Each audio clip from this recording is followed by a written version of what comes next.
Do you What's think up? when Taylor Swift pees, she wipes? She shakes it off.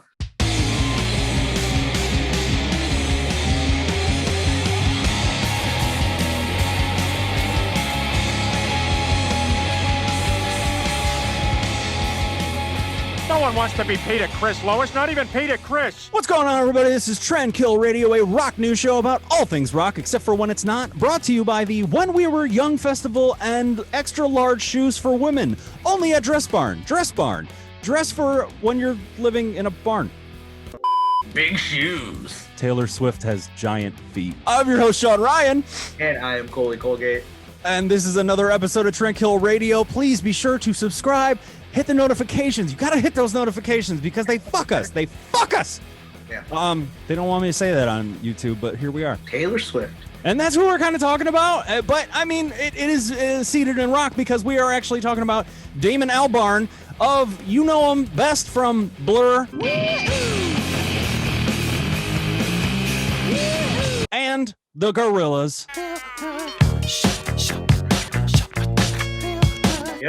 Yep. Recently, Damon, he was doing an interview with the LA Times, and supposedly he had his words kind of twisted, which doesn't seem to be the case because this was a story of, just yes and no standardized questions.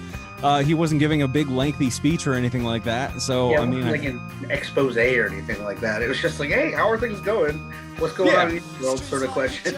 the interviewer was talking about American songwriters and brought up Taylor Swift, saying, what a good example that is for great songwriting. Damon goes on to say, quote, "She doesn't write her own songs," end quote. So then the interviewer then kind of argued with him a little bit, saying that she co-writes her songs, which I always thought Taylor Swift wrote all her songs, but she could have a co-writer. She could be a co-writer on some of them. I'm not entirely sure how that works. I know a lot of pop and a lot of country, which is what she kind of is. It's rare to have somebody writing all of their own songs, but it didn't stop him from having that opinion and saying it, and it didn't stop them from putting it out there and taking to Twitter with that headline. Unfortunately, Taylor saw it. Yeah. Damon goes on to say, quote, "That doesn't count. I know what co-writing is, and co-writing is very different to writing. I am not hating on anybody. I am just saying there is a big difference between a songwriter and a songwriter who co-writes. Doesn't mean that the outcome can't really be great. And some of the greatest singers, Ella Fitzgerald never wrote a song in her life. When I sing, I have to close my eyes and just be there. Be in the moment, I suppose I'm a traditionalist in that sense. A really interesting songwriter is Billie Eilish and her brother, William Eilish. I am more attracted to that than Taylor Swift. It's just darker and less endless upbeat, way more minor and odd. I think she's exceptional," end quote. And that is true in terms of songwriting and co-songwriting. But factually, it turns out, I looked this up quite a bit, Taylor Swift actually does write primarily her own songs. She has co-written some of them. She is the primary songwriter. That's what I thought, and I did learn from this article as well, and I didn't fact check it, maybe you did. I always thought that Billie Eilish was out here getting songs written for her. I had no idea she was writing her own songs. That I don't know. I didn't look up. With that said, I don't really even think I know a Billie Eilish song. I don't have any desire to hear Billie Eilish. She doesn't do it for me musically from what I have heard. I think it's kind of weird that this guy is like, no, screw Taylor Swift. Let's talk about Billie Eilish. That was weird. That was the weirdest takeaway from this whole article for me.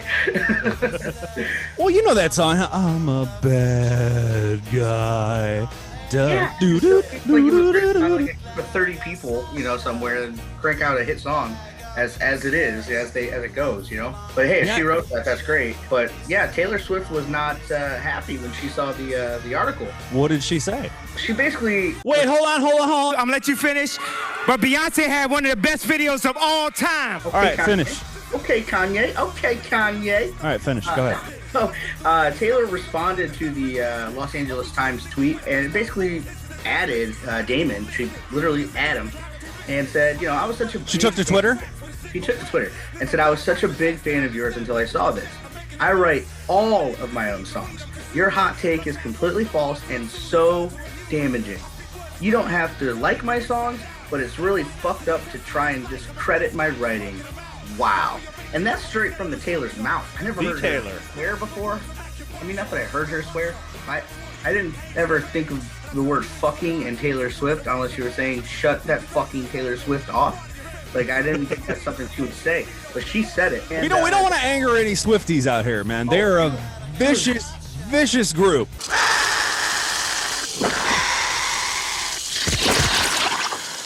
Oh, very much so. She was very angry. She followed that tweet up with a PS, and the PS was, "I wrote this tweet all by myself. In case you were wondering, you motherfucker." She didn't really add the motherfucker, but you felt it. You felt it. And then Damon, he backtracked after he saw this on Twitter, and he says, quote, "I totally agree with you. I had a conversation about songwriting, and sadly, it was reduced to clickbait. I apologize unreservedly and unconditionally. The last thing I would want to do is discredit your songwriting. I hope you understand," end quote. Bullshit. Backpedal, man. That is such a hard backpedal. He fucking hit a wall. I agree. It's like he basically said without saying, "Oh, didn't think you'd see that." And that's exactly what that was.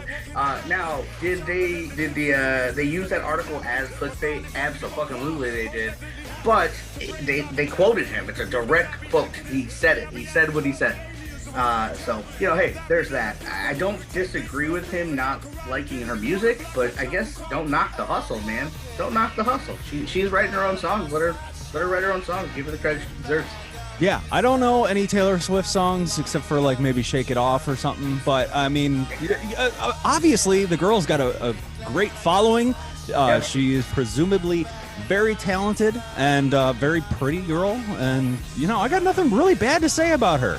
Out of all the celebrities that just fucking irritate me in the music world, like pop and all that kind of stuff, like she, you know what? I just don't even. She seems fine. I guess my biggest complaint would be that apparently she picks a lot of the wrong dudes to date, but that's where her jams come from. So I don't know. Whatever. You pick a lot of the wrong women to date, and that is true, and that is, I think, why I relate so much to Taylor Swift. Hey, Coley, I got a question for you. Do you think when Taylor Swift pees, she wipes? She shakes it off. Ah! Yes! And that's it. That's the fucking story. That's all we got for you guys tonight. It's been, it's the middle of the week, really. Not a lot going on right now. Be sure to check out Candy and KJ's show of Trendkill Quickie. They're covering the whole When We Were Young festival. I overheard it in the other room. Sounds like it's gonna be a good time if you don't like this fucking episode. But yeah. To that note, if you haven't heard yet, the fellas over there behind Emo's Not Dead, they announced a cruise today for the end of the year with a bunch of emo bands. Emo at Sea, pretty cool. I think I came across that. Who's playing that? I think Newfound Glory, Dashboard Confessional, Under Oath, yeah, a couple other bands. It looks pretty good. Hawthorne Heights. Because cruises are like exactly what you want to do in this time of COVID. Hey man, I love having diarrhea. Let's go. Let's do it. If I can have diarrhea and listen to Newfound Glory at the same time, well, I do that a lot. Okay, but if I'm on a boat, that could just be a foodborne illness. No, when you get COVID on a fucking cruise, like what happened? Do you remember like when that first broke? Before there was the COVID anything, that cruise ship that was just like out at sea for a fucking month? Are you nuts? But hey, I would live at sea. The sailor's life for me, Sean. Yeah, but you're not doing anything fun. You're just sitting in your fucking cabin. They quarantine you. Go fish out the window. No, not all of them, man. Not a Carnival cruise. That's a party cruise. I can't get diarrhea. You can get diarrhea anywhere. That's all I want. That's all I really want. That's all I got. Perfect. All right, and thank you guys very much. That has been the end of the episode. Thank you, Coley. Please be sure to subscribe, hit your notifications on that subscription, like the episode, go to Trendkill Radio 216 on Instagram and lesser extent Facebook, and that'll be all. I'm Sean Ryan. And I am Coley Colgate. And this has been Trendkill Radio.